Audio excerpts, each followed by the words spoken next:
Por favor, Jesus hoje usa no Evangelho uma imagem muito interessante para dizer que a vida, a nossa vida, não deve ser vivida assim, inadvertidamente, que significa sem planejamento, sem atenção, sem cuidado, sem aquele olhar mais cuidadoso para detalhes pequenos da nossa casa, da nossa família, dos filhos, do nosso trabalho, dos nossos empreendimentos, das nossas conquistas. A vida deve ser vivida com vigilância. É a palavrinha sugerida como primeira palavra para a nossa reflexão de hoje.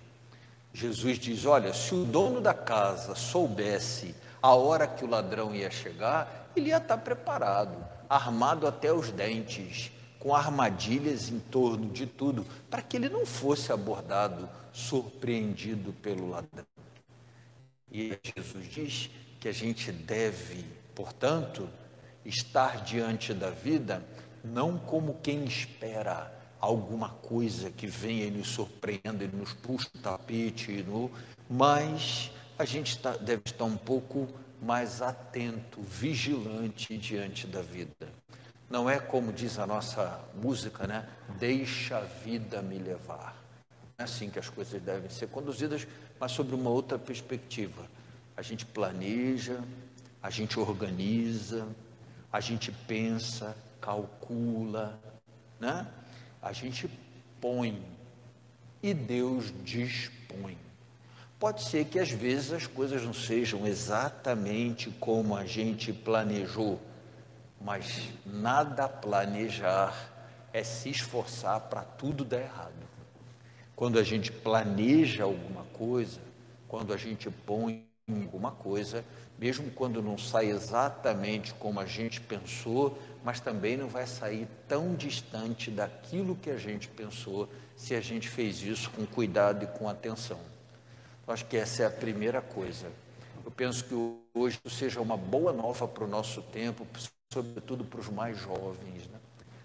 Eu observo nos mais jovens uma falta assim de planejamento da vida, de perspectiva, de sentar, de pensar para daqui a 1 ano, para daqui a 3 anos, para daqui... Não, a turma quer o agora, né? O que a gente tem agora? R$ 20 no bolso? Vamos torrar. Amanhã, quem sabe, né? O que a gente tem agora? Então vamos. Se eu não acordar para o trabalho amanhã, eu não acordei, mas vamos.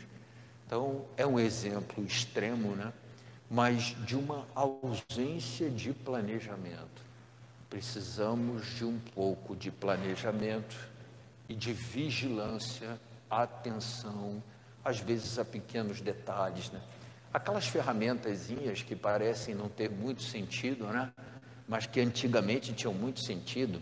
Veja uma agendinha ali, passa o seu dia, vê como é que você está gastando o seu tempo, faça uma planilhazinha de custos, vê como é que seu dinheiro está escapando sem você perceber, faça isso, faça aquilo.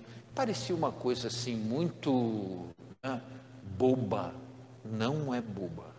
Quando a gente para e pensa e planeja e põe, você pode ter certeza, o Pai do céu dispõe, mas Ele trabalha sempre para aperfeiçoar, para aprimorar aquilo que você pôs. Como é que você pode atender alguém que não sabe o que quer, que nem parou para pensar no que quer? A pessoa que não planeja é a pessoa que não sabe o que, ela nem parou para pensar no que quer, no que deseja, aonde quer chegar. Como é que alguém que sai de casa sem saber onde quer ir, chega a algum lugar? Se você não tem um destino certo, um rumo, uma meta. Talvez esse seja o primeiro ponto aí proposto para a nossa reflexão de hoje por Jesus. Atenção para a vida. Esse é um conselho que a gente pode dar aos filhos, é um conselho que a gente pode abraçar para a gente, um conselho a ser dado aos amigos, aos netos, aos mais jovens. Atenção para a vida. Aquilo que você puder orientar e ajudar a formar, a educar nesse sentido, faça. porque isso tem a ver sim com a palavra de Deus. Jesus diz, olha, esteja atento para não ser surpreendido com as coisas que acontecem, com os eventos, como quem não se preparou, como quem não se planejou, como quem não se organizou. Às vezes a gente vê, por exemplo, dentro da mesma casa, irmãos, um foi cuidadoso nesse sentido, o outro não foi.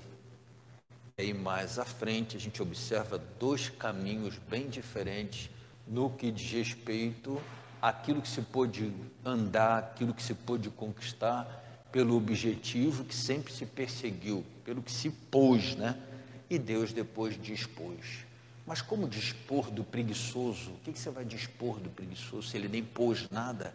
Como dispor, né? O que você vai dispor de quem não sabe o que quer, da ausência total de planejamento, enfim, não se sai do lugar. Então, eu penso que a palavra de hoje cria uma boa oportunidade para uma conversa com os filhos, para sentar à mesa, aquele hábito que às vezes a gente tem de dar uma mesadinha pequenininha, R$10, R$20, R$30, e dizer assim, ó, administre esse dinheirinho. Às vezes você tem 2 filhos, tem um filho que no dia seguinte ele não tem mais um tostão, tem o outro que no final de um ano tem um dinheirinho guardado, né? Um pôs, o outro não pôs. Um planejou, pensou num objetivo, quero comprar um joguinho, quero comprar isso, quero comprar uma bicicleta, quero comprar aquilo. E você tem até, se você concorda comigo, a vontade de inteirar o que falta, porque você acha legal a atitude daquele filho, né? De ter um plano, de ter um projetinho e ter se organizado, abrir mão de uma ou de outra coisa, e ele também vai dar um valor para essa bicicletinha que ele vai comprar. Diferente de você chegar lá com a bicicleta sem que ele tivesse feito esforço algum. E o outro, às vezes a gente fica até com um pouco de pena, mas, né? Não dá tanta vontade de inteirar para o camarada que só torra. E eu vou te dar que ele vai, se você der a bicicleta para ele, assim como deu para o outro, que você completou o que ele guardou e esse não guardou nada, essa bicicleta aqui vai acabar primeiro, né? Porque ela não foi uma conquista, ela veio assim, com facilidade, ela simplesmente veio, ela simplesmente chegou. De modo que o primeiro toque de hoje da palavra, eu acho que ele nos ensina muito nesse sentido, né? Planejar para conquistar, pôr e dispor. A gente põe planejamento e Deus dispõe. O segundo ponto está no finalzinho do Evangelho, eu acho que tem relação com esse primeiro. Jesus diz assim, ó, quem recebeu muito, a quem muito foi dado, muito será cobrado. Ou seja, aquilo que nós recebemos, aquilo que nós conquistamos, também é uma responsabilidade. Ou seja, a gente tem no mundo essa função de multiplicar. Aquilo que nós recebemos é bênção para nós, mas a gente deve abençoar também através do que a gente recebe. Aquilo que nós ganhamos é uma oportunidade de servir. A gente se serve também, mas é uma oportunidade também de servir. Quando, ao contrário, a gente só pensa em um lado, no que nos foi dado, e a gente se serve de maneira egoísta e não multiplica e não, infelizmente, isso tende a secar, a murchar, a desidratar e a acabar. De modo que sim, a gente tem uma responsabilidade pelas conquistas, pelo que ganha, porque no fim das contas tem sim uma parte nossa de mérito, claro que tem, de luta, de conquista, de planejamento, de pôr. Mas ao dispor, o nosso Deus nos levou mais à frente, feito o pai que inteirou para o filho comprar bicicleta. O filho juntou um dinheirinho, mas não daria para comprar bicicleta. O pai chegou lá e completou por causa do esforço do filho. Então eu penso que existe também uma bonita proposta nesse sentido, no finalzinho do Evangelho de hoje, a gente se sinta responsável.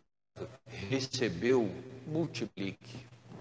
recebeu, abençoe através daquilo que te abençoou também. Vamos com alegria acompanhar então nosso canto das ofertas.